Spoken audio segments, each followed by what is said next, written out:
જય શ્રી કૃષ્ણ। ચાલો અમે બંને જણા કહીએ છીએ ચાલો સત્સંગમાં। ચાલો અમે સત્સંગમાં જઈ રહ્યા છીએ અને પૂરેપૂરો ભરપૂર લાભ તમે પણ લેજો એવો અમે બંને જણા કહી રહ્યા છીએ। હું અને મારા ભાણેજવો બંને નીકળી ગયા તપોવન મંદિરે સપ્તાહમાં। ચાલો એ પણ કરવું જરૂરી છે ભાઈ, આપણે અમુક ઉંમર થાય એટલે સપ્તાહમાં પણ જવું જોઈએ। ચાલો તમને બતાવું આ વિડીયોઝના માધ્યમથી। દેવકી માતાએ આરાધન કરી ભગવાનને સુંદર મજાનો પ્રેમ આપ્યો છે। ભગવાન સ્કૂલની અંદર ભણવા માટે ગયા, બહુ મોટી ઉંમરે તમારા છોકરા માટે તમે ચિંતા કરો છો। ભગવાન કેટલી વર્ષે ભણવા ગયા હતા ભાગવતમાં ખોલો તો ખબર પડે। હજુ તો બિચારા હાવ નાના હોય તો એની માટે એટલું બધું બોધરેશન આપી દે કે એનું બચપન તમે છીનવી લ્યો છો, એ પણ એક પાપ છે સાહેબ। એટલું યાદ રાખો, 3 વસ્તુ માણસ જન્મતાની સાથે લાવે છે। કંચનબા, તમે જીવનમાં કેટલી વિદ્યા ઉપાર્જિત કરશો એ પણ જન્મતાની સાથે નક્કી થાય। ધન કેટલું કમાશો એ પણ ભગવાન નક્કી કરે છે, અને કેવી પત્ની મળશે એ પણ ભગવાન નક્કી કરે છે। આ 3 વસ્તુ માણસ જન્મતાની સાથે લાવે છે। ભગવાન સુંદર મજાનો 64 દિવસમાં અભ્યાસ પૂર્ણ કર્યો છે, અને ત્યાર પછી રેવત નામના રાજાની દીકરી રેવતી સાથે દાઉજીના વિવાહ થયા। હવે કૃષ્ણ ભગવાનના વિવાહમાં આપણે જોડાશો। મહારાષ્ટ્રની અંદર રાજા હશે વિશ્વકો, વિદર્ભ પ્રાંતની અંદર વિશ્વક નામે રાજા છે। એને રૂક્મયો, રૂક્મરથ, રૂક્મબાહુ, રૂક્મકેશ ને રૂક્મમાલી અને રૂક્મણી નામની દીકરી છે। એમના ભગવાનની સાથે વિવાહ થયા, એના આપણે દર્શન કરીએ। બોલો શ્રી કૃષ્ણ કન્હૈયા। હવે લગ્નની તૈયારી કરો।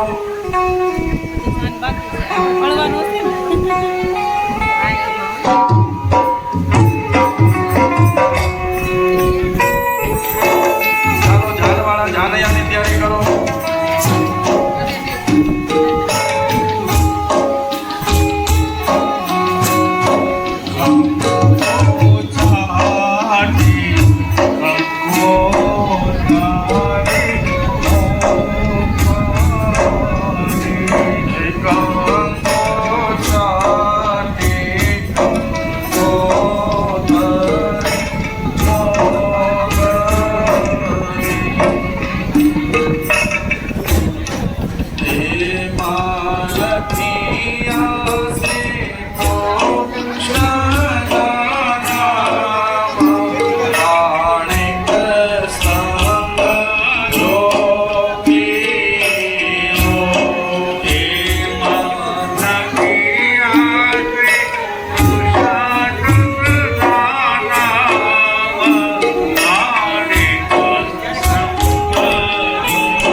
જો ઉતાવળ ન હોય ને તો 15-20 મિનિટ ઠાકોરજીના વિવાહ કરીને જજો, જેથી આપણે ત્યાં પણ ભગવાન સારા પ્રસંગો આપે। આટલી ધૈર્યતા રાખી છે, 10 મિનિટ તમે રાખજો, હમણાં ભગવાનના લગ્ન થઈ જશે। આ કોઈ મોટા વિવાહ ખેલ નથી, નાનો એવો ભગવાનનો પ્રસંગ છે। તમે લોકો ધૈર્યતા રાખો। છાપ લઈ જાન લઈને આવી જાય માંડવે।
શ્રી કૃષ્ણ.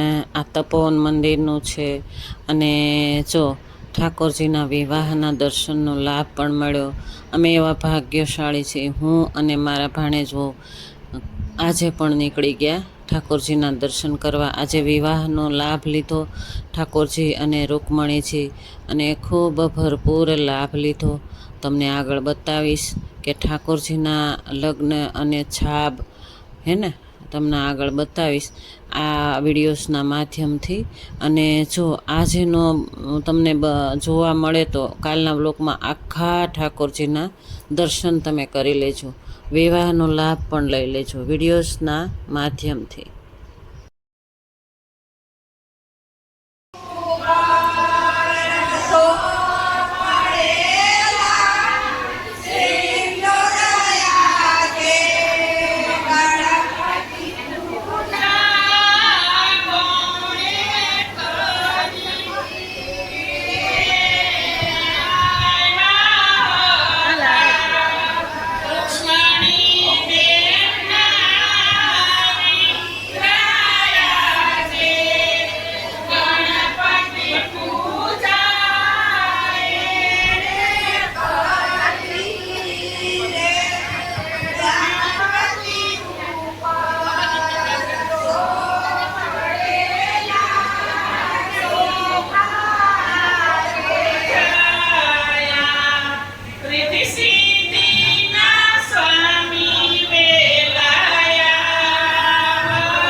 મેં તમને કાલના બ્લોકમાં બતાવ્યું અને આજે બ્લોક બતાવું છું. આ ઠાકોરજીના મેરેજ જો છાબ લઈને આવ્યા માતાજી, અને તમે જોઈ શકો છો લગ્નવિધિ હું કાલના બ્લોકમાં બતાવીશ, કારણ કે વિડીયોઝ ખૂબ લાંબો થઈ જશે.